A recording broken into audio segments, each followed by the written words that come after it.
This is your season. This is your time. Stop letting the circumstances around you dictate your life and who you are and what you are. You are bigger than what's going on in your life at this moment. You are more than what people said you had to be. Stop letting people, small-minded people who don't know who they are, define who you are.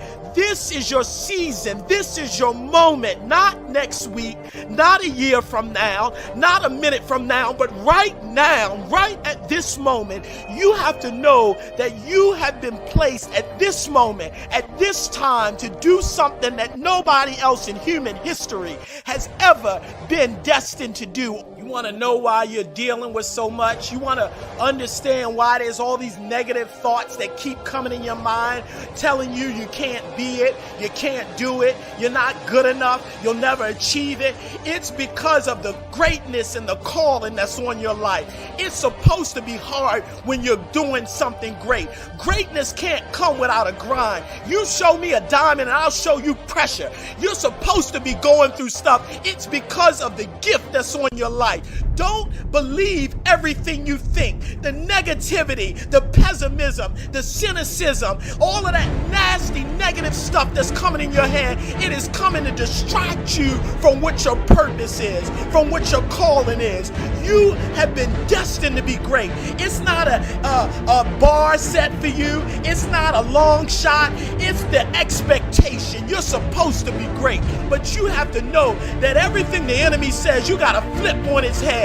If the enemy says you ain't good enough, you know that you're better than you've ever been. If the enemy's telling you that you are going to die at this moment, you've got to know that this is my season now more than ever. If the enemy's saying that you're bad, you know that you're at your best.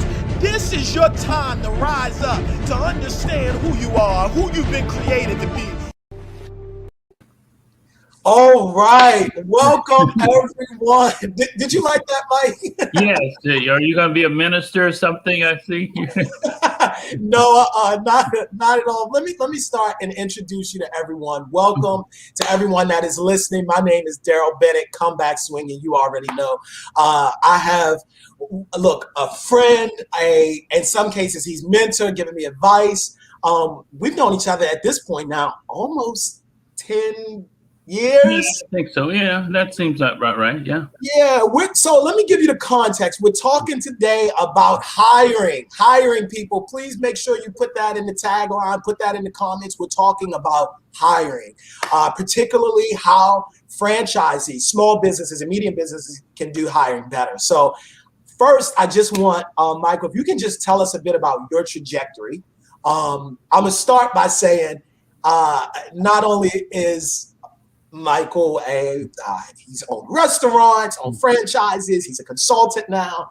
But the thing that I want to start by saying about him, I guess I didn't start, but the most important thing is what, Michael? I went to Morehouse. Morehouse. So first of all, we want to shout out Morehouse College. Because as we talk about jobs and justice, as we talk about moving the needle and hiring, we are grateful for HBCUs and all of the organizations that are out there, because it's not just HBCUs that are out there educating on the front lines, helping people to understand who they are. So though we did not meet at Morehouse, it is a connection that has bonded us and certainly has been part of the reason that it's sort of knit our spirits together. So let me just kind of start by, tell us a little bit about you, Michael. Well, I went to Morehouse. I had an undergraduate degree in accounting, and then I worked at the New York Stock Exchange, and I worked for a couple of banks. And also I got my MBA at NYU part-time. I worked for several consulting companies in the corporate world, and so I got a little jaded by that and always wanted to own my own business. And so that's why I started out with the franchise. I did a Subway franchise. And to me, the thing about the franchise is they give you the blueprint and they give you the backup. Mm-hmm. Some people who think they can do it on their own, you can, but you'll make a lot of mistakes. So my advice is, if this is the first time you're doing it, because when you own a restaurant, you have to do everything. You have to be the cook, the bottle washer. You have to hire people. You have to clean up people. You have to worry about the health department. So one person can't do it all. So I do promote franchises as the first time to learn. once you get yourself up and running, if you want to do it yourself, that's great. But you would have a lot less headaches if you go the franchise route. Let me ask this first. Let's kind of step back a bit. And I was trying to click. I think we're supposed to have a banner going on the bottom, and the banner is supposed to say, I'm gonna see if I can get my folks to, the banner is supposed to say, if you're interested in knowing more about better ways for hiring for franchisees, reach out to me. But we'll get to that. Let's kind of back up, Michael. Why was owning important for you? Because you said you wanted to own a business. I know we live in a world, a very glitzy, glammy world. So people think of entrepreneurs being this sexy thing. Oh, I want to start a business. I want to be a mogul. But if you can kind of peel back the layers, what put that bug in your heart early?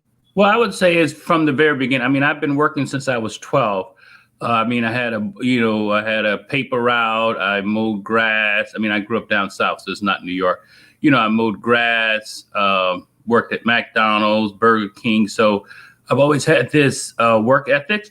Also, my father always owned his own business and real estate. So paying rent or working for someone else, that was always never in my mindset. But the ironic thing about owning your own business, first of all, when I went into it, I went in it for myself.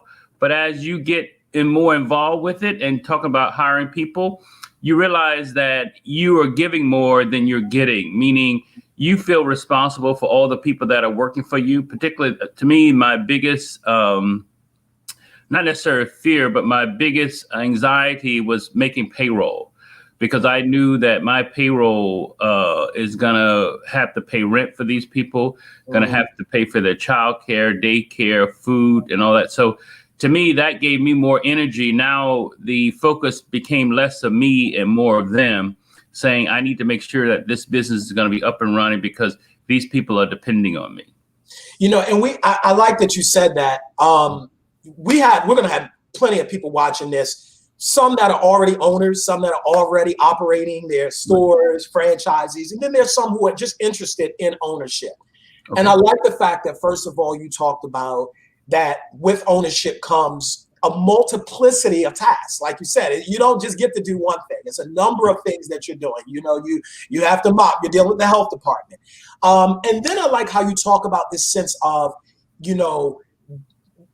your paradigm. That's almost what I'm hearing. Your paradigm shifting as an owner, because now you see Friday, as it were, is not just a day for you to get paid, but for you to now be a blessing, right. to the. And so, of course, that brings another stress, because think about during COVID and people are thinking about how to keep their lights on. I'm talking personally now. Right. Now let's switch to the business owner, right? In addition to, and let's talk about that a little bit. I know at this point you were no longer operating your restaurants, right? But I know you're still in that world. So can you talk a little bit about what it's like for the business owner? It's 2020. Some have spent their whole lives building up, where they are now. When I say now, 2020, now the world shuts down. Bring us back to that place. How do they navigate that space? Well, as a business owner and as an entrepreneur in general, you should always be looking at possibilities and outcomes or potential. So every day, even you should never be rested on your laurels. Just say, for instance, I opened up a store and every day I was selling out. You shouldn't get rested on that. You should be saying, well, should I open up a store next door? Can I be more efficient? Every day you should be figuring out how I could do this better and how I could make sure that I have cash flow. That was another thing I would need to. Business owners always should make sure that their cash flow is the most important thing. The last thing you want to do is run out of cash. You told me that. So get yourself a good accountant, or just don't go as much in debt as you should be. So anyway, so if you have a cash flow, that will keep you going. To me, cash flow is like, say, keeping gas in the car. You're going to keep going. But as you keep going, you need to be going down different roads, different avenues to see what else I could do better. How could I improve on this? And how can I improve on my employees? So, it's all about improvement, and it's always about looking for better opportunities. So now when you're saying everything is down for COVID, that's an opportunity, because there are stores out there that have closed down. There's people who want to sell. So those are the things that you should be looking at to take advantage of those opportunities. And if you're currently in a store, maybe this is a time maybe to pivot. You may be selling, apples. Now you may need to go sell oranges, or you need to double up with something. So don't always say doom and gloom. There's always opportunity, because as long as there's another day, there's another opportunity. There's another opportunity. I was thinking the other day, I was watching something. I can't remember the name of the airline, but it's only one airline in the entire country that they said turned a profit in the summer of 2020. And the reason was, I can't remember the name now. It wasn't United. It wasn't American. It wasn't all the ones that stocks were plummeting. They pivoted. What they recognized was they stopped doing passenger flights altogether and just flew cargo. Right. I want to talk about recruiting and retention specifically. I know as a business owner, you deal with, again, a number of challenges, and we've talked about a lot of that offline. Mm-hmm. You know that what I work with specifically with employers and franchisees is solutions for high volume hiring. So these are people that have 10 plus stores. I'm speaking with them about there's a better way. You don't need to be manually posting. You shouldn't be manually posting. You shouldn't be trying to figure out, we call it day traders for talent, on these job boards. They spend more time trying to figure out that than running the stores. Right. So let me step back a bit, and just for everybody that's watching and listening, Michael's a friend of mine, went to Morehouse together, just in my network, a power broker in this space. He's not associated with Panda Logic, but we're having this discussion just about hiring solutions in general. And that's one of the companies that I consult with on that. So let me ask you this, Michael, what's the number one challenge in recruiting when you were when you were owning your stores and operating them? What was the number one challenge you had around recruiting? Mostly attitudes and people willingness to learn. If you have a good attitude, I always found the best candidates were the ones who had the best attitude. They didn't have the best skills. They didn't have maybe the best background, but they were always willing to learn. But those are hard people to find. So if you could navigate through that, I always say if I had the smartest person or the most talented person, but if they had a bad attitude, that could be the worst person that you could ever want to hire. So that's to me is my. And how do you know? I mean, because I'm talking with people. So people will say anything on the application. I mean, you know how it is. It's like the application is dating. Right. Yeah. At the date, you're supposed to say the right things. I'm lovable, right. I'm sweet, I take care of people, I'm responsible. Right. But once you start the job, and in some cases, they don't even get past the interview phase, right. So they haven't even gotten fully onboarded. So how does an employer, how do you staff stores at volume in a world where you're trying to guess who's coachable, who's not, who's teachable, right. Who's not on a resume? Well, it's definitely trial and error. And if there's a company like yours who could weed those people out, that's one less thing that you have to worry about. But it's going to be trial and error, and it's going to be from day one. From day one, you're going to know if they come there early, on time, or late. So that's going to be right. Or not at all. They have this. Matter of fact, they have this new term now that I wasn't even familiar with. I was working with a nonprofit, and it's called ghosting. Mm-hmm. Have you ever seen? Okay. That means that you did not. Yeah, exactly. That means you didn't follow her. Yeah. Right. Ghosting. And I mean, this was a corporation. Well, it was a nonprofit, and this was a professional person. Matter of fact, she was in HR, and she was working for 2 or 3 years. And one day she didn't call. People maybe thought she was sick. Day 2, she didn't call. I mean, it was like, I don't know. But anyway, so I'm sure that's like a new thing now where people do ghosting.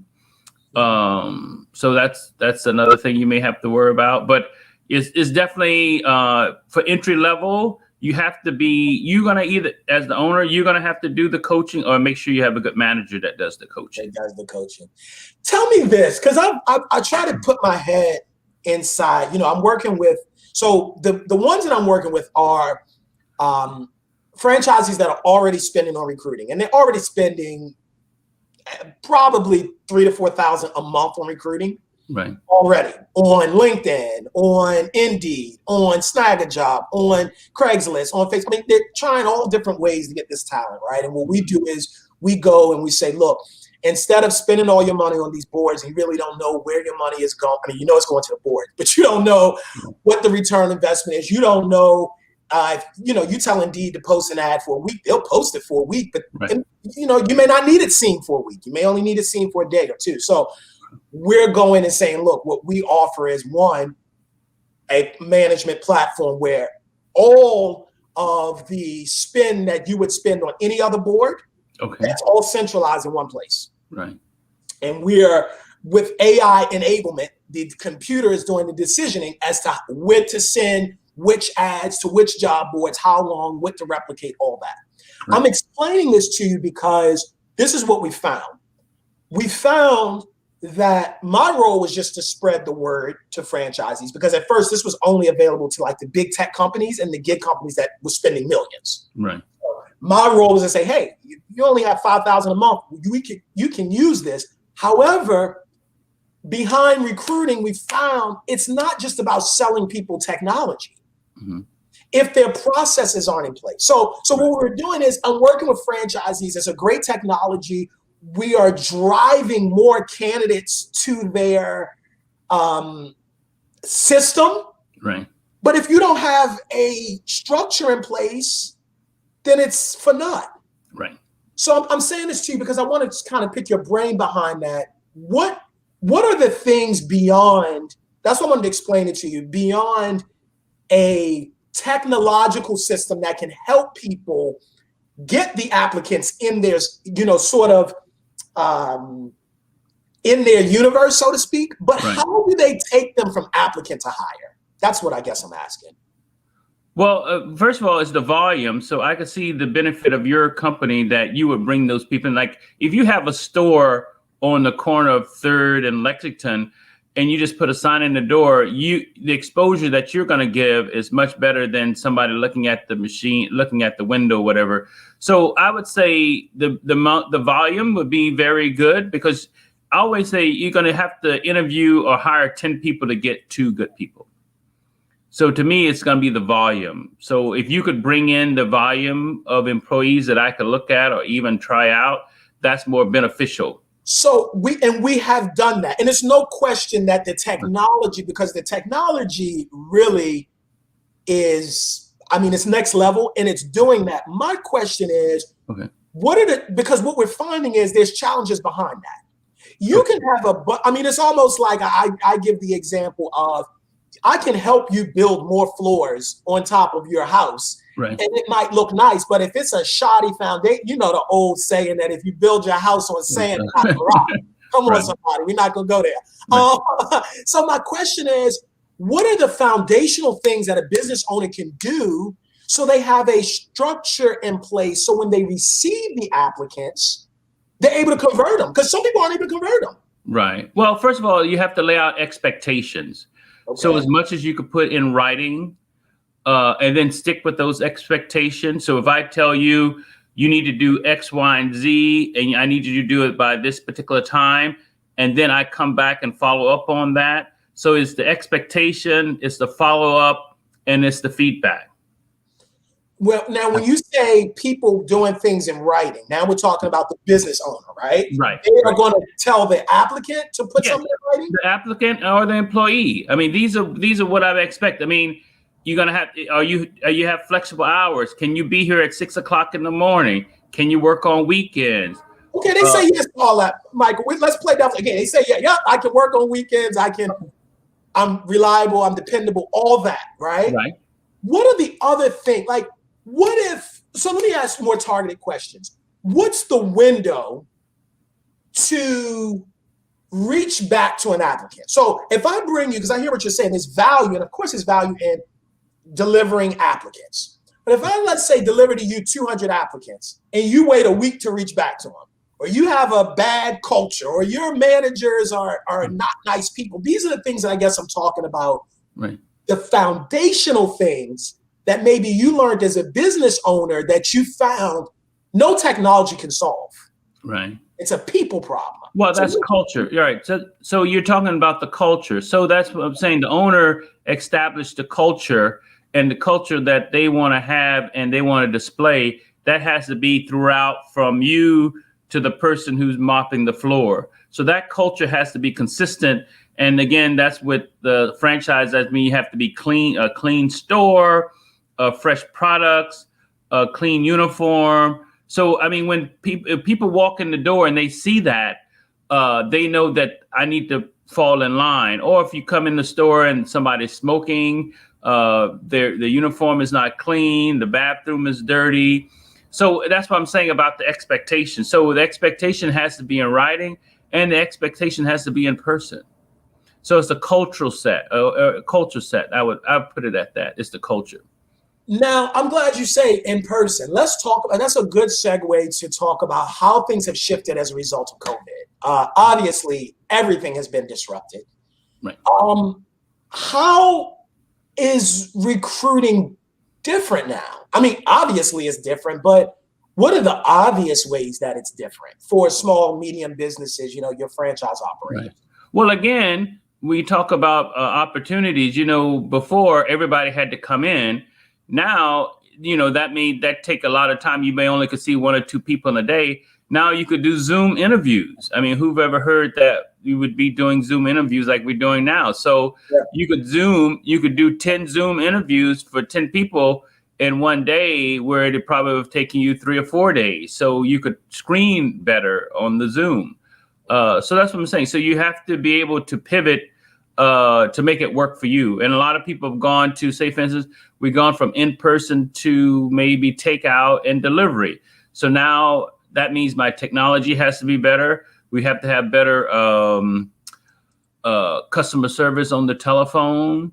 So your interaction. So your culture still shouldn't change. It's just how you're delivering the services will be changing, but the culture should always be the same. High expectation and high. I mean, if I could give you an example, I don't want to give the name, but we all know there's a certain chicken company that everybody loves. It seemed like no matter what you could do, you can never make them mad. They're always happy, always smiling, and they have a couple in Manhattan now, and all the other restaurants seem to be like falling apart. But you still could walk in there, and you couldn't tell that we're under a COVID. I mean, the lines are still short. The people are still smiling, and they're getting people out of there. So, I mean, now how does that happen? I don't know. That's a great example. And I'm glad you brought them up, because you're talking leadership, you're talking culture, you're talking intentionality. Right. You're talking a lot of things that they do that's different, Right. And let me ask this, and I know you have to. I want to be respectful. 5 minutes. I know you have to jump, right? Oh, yeah. Two things I want to kind of pick your brain about. How did you determine what your budget would be? For recruitment. I'm working with franchisees who have 10 stores, and they want to. Some have a healthy budget and they're fine with it and they want to use it. Others, I get it. You want to keep as much. You don't want to spend anything you don't have to. So it's not about being cheap, but I think it's about really not understanding. Right. So you have people say, I have 10 stores and I want to spend $1,500 for a year for 10 stores. How did you determine how much of your revenue you would devote for recruitment? Well, I really didn't put it in a percentage wise. It's like anything else. I mean, how much is it worth to you? I mean, when you realize, well, if I didn't have 2 employees, that means my revenue is going to be down 20%. I mean, how valuable is it to have another person in your store? So you have to look at it that way. Like, I always see, what am I losing? How much would I lose by not having more employees? Because, like, for instance, back to the Subway sandwich thing. I mean, if we're busy and we got, people line out the door and we only have 3 clerks at the desk and I should have maybe 6, that's the less revenue that I could have if I had more people. You have more people. Right. And that's part of the conversation that we're having too, because I think what COVID did was it caused everybody to kind of, pull their purse strings in a bit. Right. So I think there's one side of the brain that tells you as an owner, I should be spending more on recruitment. But then there's the other side that says, I don't know where I'm going to be next year. I don't want to spend it if I don't have to. So right. I think they're also, it's kind of that calculus too. But like you said, it's the missed opportunities. And that's what I try to explain. that, and this will be the last thing I kind of want to close with, because we have to leave. One of the things that we're trying to get people out of the habit of is what we call crisis hiring. Right. Where it's like you don't fully hire for all of your stores and your positions all the time. You only wait till like when it's a crisis, kind of like going to the market when you're hungry, and that never works out. Right. Then you're panicking. Exactly. And we're trying to get people to ship, because then you spend more money. It may not seem like you spend more, because you think, well, I have 20 stores, I'm only advertised for 10, I'm saving money. But when you look at the overall cost of this crisis, so how do you get people? I want kind of to get your advice. How do I get more people to understand that I'm talking about business owners, that it's in their interest to spend more on invest. Maybe I should use the word. Yeah, invest, right. Like you said, you probably use the analogy of a deep bench. I mean, it's much better to have a deep bench ready to go when you're going to go that extra mile. And also that'll be more competitive with your staff within, more training, more development. It's better to have a strong team than a weak team or no team. Yes. So, I mean, it's almost similar to, should you invest in a spare tire? You say, well, why should I buy that spare tire? But if you're going down the road and you get a flat, how much you're going to end up spending down the road. So I always see that as similar. I mean, people make that same argument about marketing, like how much should we spend in marketing? The question is, how valuable is it to you? I think that's what the question has. I mean, because you're going to have some people who are cheap. They want to be cheap with everything. Yeah. So do you want to make the investment or do you not? That's really not. And I think there's also the sense of it used to, what they found was a lot of, especially the bigger brands that I'm working with, they didn't have to spend before. Right. It was a climate where corporate did enough spending or was enough organic. I was just talking to one franchisee. He owns, yesterday, he owns, I think, 37 stores. He said, 3 years ago, I could put a $40 ad on Craigslist and I have 11 people sitting in my office. Right. He never called me before, but now it's a different. So I think it's also this moving ball of, why am I now spending for something that I wasn't spending 2 years ago? And it's constantly going up because the crunch. So but it's the cost of doing business, though. I mean, it's the cost of doing, Yeah.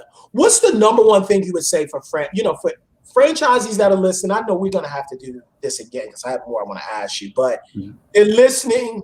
I want to ask you two things. I mean, one, for people who want to own, right? So I want you to speak to them.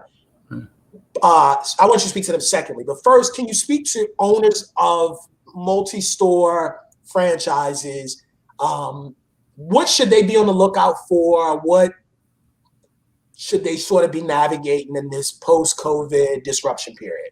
I would just say opportunities to grow. I mean, particularly if you already own stores, you know that there are going to be other stores that are closing.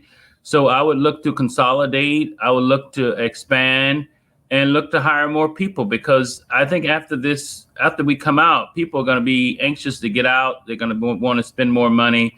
We will come out of this, and I think we're going to come out of it much stronger. And you're going to have to be ready for that influx of people. That's what I said.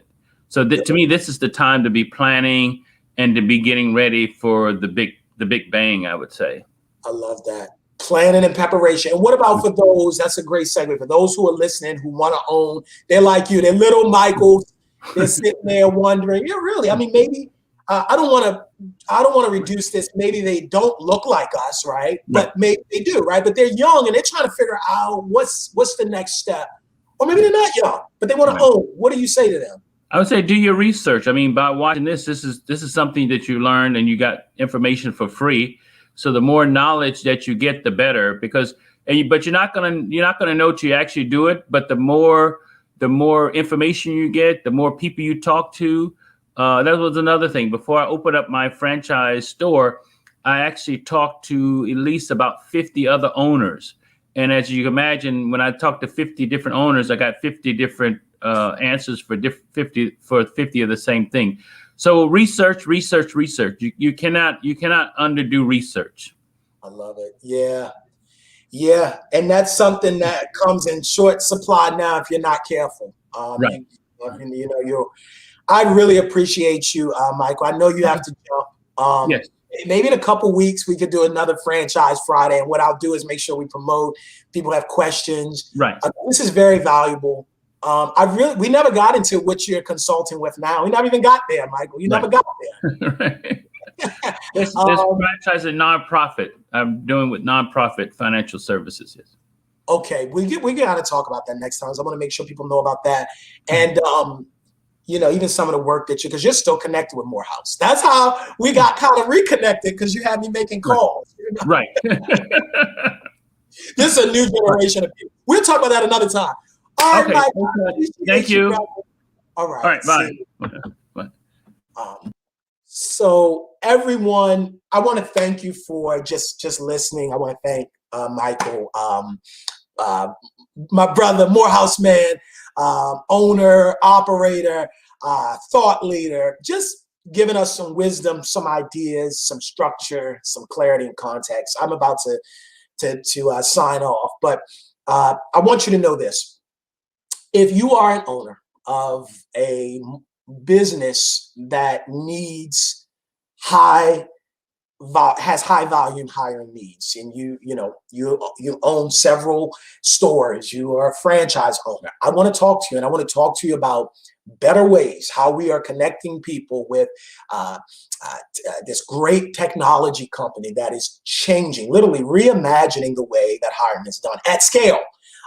Because anybody that knows me knows that the crux of my life really has been trying to pull people up.